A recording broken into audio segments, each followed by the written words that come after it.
አዳር ፕሮግራም ላይ የምትሄጂ እህቴ ሌዝቢያን ነው የሚያደርጉሽ። ይኸው መሰረተ ክርስቶስ እንደ መሰረተ ክርስቶስና ሴት ሲያጋቡ ለድምፁ ጥራት ይቅርታ ጠይቂ። በድብቅ የተቀረጸ ስለሆነ ኢትዮጵያ ሴትና ሴትን እያጋቡ ይህ ነው እየተደረገ። ምስሉ ላይ እንግዲህ እንደተመለከታችሁት ይሄ ተመስገን የተባለ ግለሰብ የፕሮቴስታንት ወይንም ደግሞ የወንጌል አማኝ ቤተ እምነት በዚህ ልክ በመሳደብ ያ ብቻ አይደለም፣ ማሽቃበጥ የወር ደሞዙ ማንሸብሸብ የዕለት ቀለቡ የሆነ የጄፒኤስ ተከታዮች ነብያቸው አሜሪካ ለወር የሚያክል መከራ ውስጥ ኢትዮጵያን ከመሰለች ምርጥ አገር ሸሽቶ አምልጦ ልክ ኤልያስ ኤልዛቤልን ዛቻ ሰምቶ ኮበለ ነው። እሱም ዛቻ ሰምቶ እሱም ማስፈራሪያ ሰምቶ ወደ አገር አሜሪካ ወደ መከራዋ ምድር አንድ ወር ቆይቶ ስለመምጣቱ በጣም አዝኖ ነው የደስታና የሐዘን እንባ ተቀላቅሎ የተቀበሉትና እሱን ቪዲዮ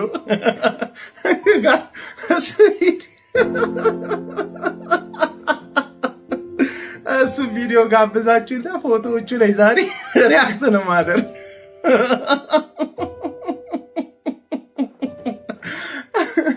ወደ ቪዲዮ ውስጥ እንሄዳለን። በጣም እቺ ሴትዮ ውስጥ ያዙልኝ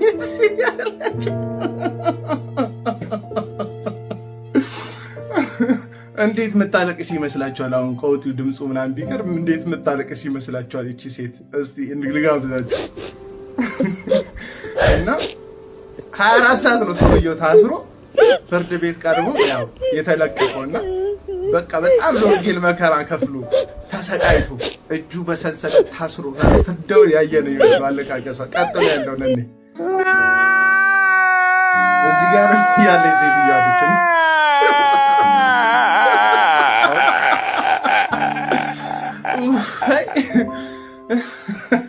ከድሎት አገሩ ከምቾት አገሩ ከኢትዮጵያ ተሰዶ ወደ በረሃማዋና ረሃብ ወደሚያንገላታት ወደ እናት ሀገሩ ወደ አሜሪካ ሄዶ ለወንጌል ሲል የደረሰበትን መከራ በማሰብ እያለቀሱ ያሉ ሰዎች ናቸው። ይወደኝ እነዚህ በፎቶ ያስቀምጥኩላችሁ ማለት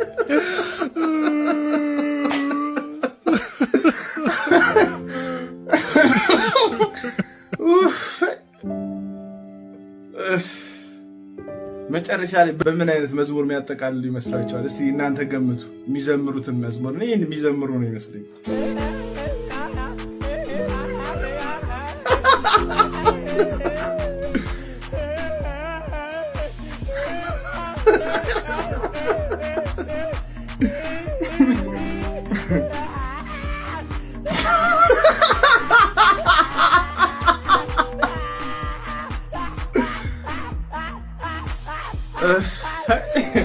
ቀልዱስ ቀልድ ነው፣ ግን እነዚህ ሰዎች 1 ዓመት 2 ዓመት 3 ዓመት ምናምን ቢታሰር መጽሐፍ ቅዱስ ላይ እንዳሉት ሐዋርያቶች ደግሞ መስዋዕትነት ሁሉ ቢከፈል እንዴት ልትሆኑ ነው?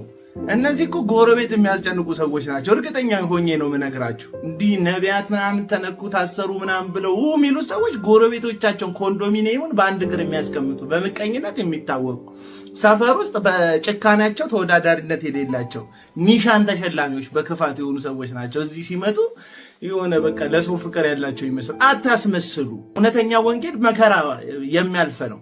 ሄኖክ የከፈለው የ24 ሰዓት እስር ግን መከራ አይደለም። በገዛ አፉ በለፈለፈው የተቀበለው መስዋዕትነት ነው እና ይመቻችሁ።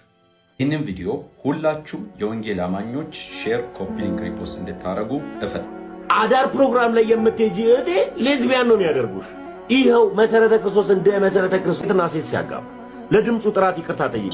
በድብቅ የተቀረጸ ስለሆነ ኢትዮጵያ ሴትና ሴትን እያጋቡ ይህ ነው እየተደረገ። ምስሉ ላይ እንግዲህ እንደተመለከታችሁት ይሄ ተመስገን የተባለ ግለሰብ የፕሮቴስታንት ወይንም ደግሞ የወንጌል አማኝ ቤተ እምነት በዚህ ልክ በመሳደብ ያ ብቻ አይደለም፣ ቪዲዮ በማውጣት ቦታው ላይ እንደነበረ እንደገና ደግሞ ትክክለኛ መረጃ እንዳለው ሰው ሆኖ የስም ማጥፋት ዘመቻውን እንግዲህ በራሱ ሚዲያ እየተናገረ በጣም ይሄ ልቅ የሆነ አፉን እየከፈተ ይገኛል።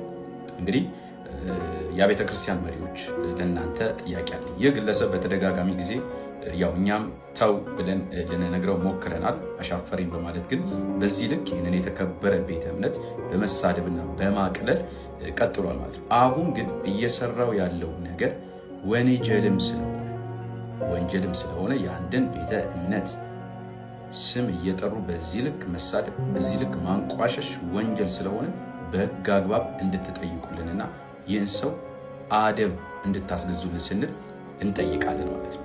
ምክንያቱም ሕግ የሚባል ነገር ስላለ በሕግ አግባብ እንዲጠይቅልን እንፈልጋለን። የቪዲዮ በደንብ ሼር፣ በደንብ ኮፒ ሊንክ፣ በደንብ ሪፖስት አድርጉ። ወንጌል ይቀጥላል። ወንጌልን የሚያደናቅፉ ሰዎች ግን ይቆማል። የምስክር ክርስቶስ ቤተክርስቲያን ዛሬም ግብረ ሰዶማዊነትን የሚቃወሙ አገልጋዮቿን ፐርጅ ማድረግ ቀጥላለች። ፐርጅ ማለት ሲስተማቲክ በሆነ መንገድ አንዳንድም ቫይለንት በሆነ መንገድ የተቃራኒ ሀሳብ ይዘዋል፣ ለኦቶሪቲ አደጋ ናቸው ተብሎ የሚታሰቡ ሰዎችን የሚያስወግዱበት መንገድ ነው በፖለቲካ ውስጥ።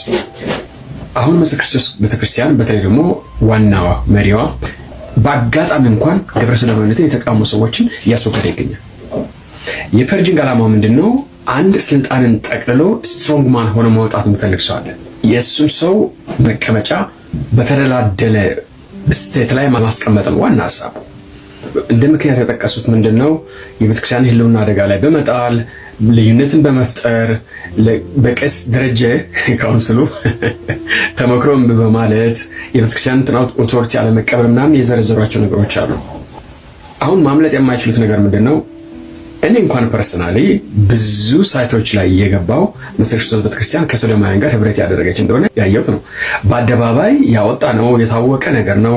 ቤተክርስቲያኒቱም ኦፊሻል የሆነ መግለጫ ሰጥታ ከነዚህ ድርጅቶች ጋር ግንኙነቷን ማቋረጧን፣ በሰዶማውያን የሚመራው ሜኖናይት ኮንፈረንስን በኢትዮጵያ ውስጥ ልታዘጋጅ የነበረውን መሰረዟን ኤቭሪቲንግ ተገልጾ ይቅርታ ተባብሎ እኔም ሳልቀር በቲክቶክ ላይ ስለሆነ ነገር አመስገኘ ይቅርታው ላይ የጠየቁበትን አስታውሳለሁ።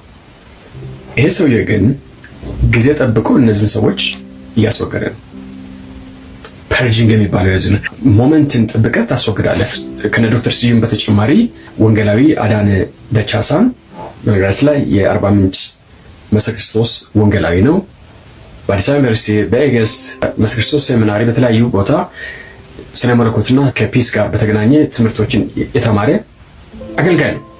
ጌታን የሚያገኘው አርባ ምንጭ ምስክር ክርስቶስ ነው። ከዛ ጊዜ ጀምሮ ወንጌላዊ ሆኖ እያገለገለ ነው የሚገኘውና ይሄ ሰውዬ በኤልሻዳይ ቴሌቪዥን ላይ ለግብረ ሰዶማውያን እምቢ በሉ የሚል ርዕስ ያለው ስከሰኳል።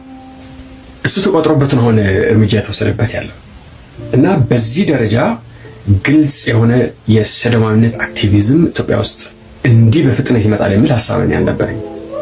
ኦፍ ኮርስ ወደፊት እንቀበላለን፣ ምንም ጥርጥር የለውም። 30 ዓመት 50 ዓመት ምናምን በኋላ የማይቀር ነገር ነው። ምክንያቱም ፕሮግረስ ያደረገ ያለ ነው ወደዛ ነው።